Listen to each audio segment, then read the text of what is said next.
The spring 2021 anime season has now come to a close, bringing with it the end of an excellent selection of shows. Today I want to shine a spotlight on one that I feel was criminally underrated during its run. And no, it's not Odd Taxi. It's a little known gem called Pretty Boy Detective Club, and I genuinely cannot understand why so few people watched it. I mean, it's by the same studio and author as the Monogatari franchise.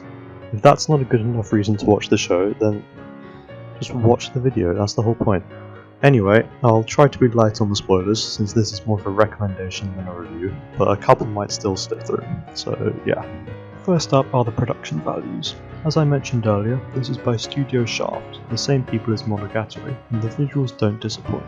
There are some seriously beautiful shots right from the start, and the studio clearly isn't afraid to play with the art style, as the final episode beautifully illustrates. Speaking of the finale, the animators definitely went above and beyond with the episode, since the whole thing was even better quality than usual.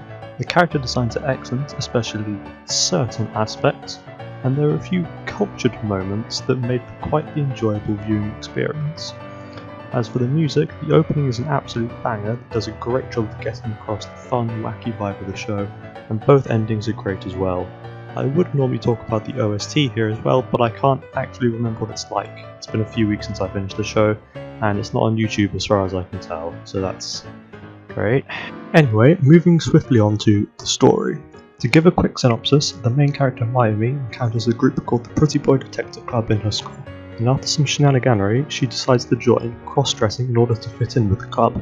So basically, it's Nishio Isin does Oran High School Host Club, and it's brilliant. The series is split up into several mini-arcs, each focusing on a small mystery the group encounters, but the mystery really isn't the main draw of the show. It's fun seeing the different characters approach to solving the central mystery of the arc, but that's pretty much the entire appeal, the characters. Each of them is wildly different, and the chemistry between them is immensely fun to watch, especially between Mayumi and the delinquent Mitru. Best boy, don't at me. The story is at its best when things go absolutely balls to the walls insane. Episode 3 alone has nukes, assassins, X-ray vision, eyes, and so many other completely ridiculous elements that you can only sit back and enjoy the wild ride.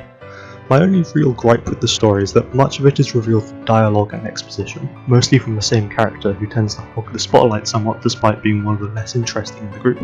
But it's a small complaint and doesn't affect enjoyment all that much. So, conclusion time.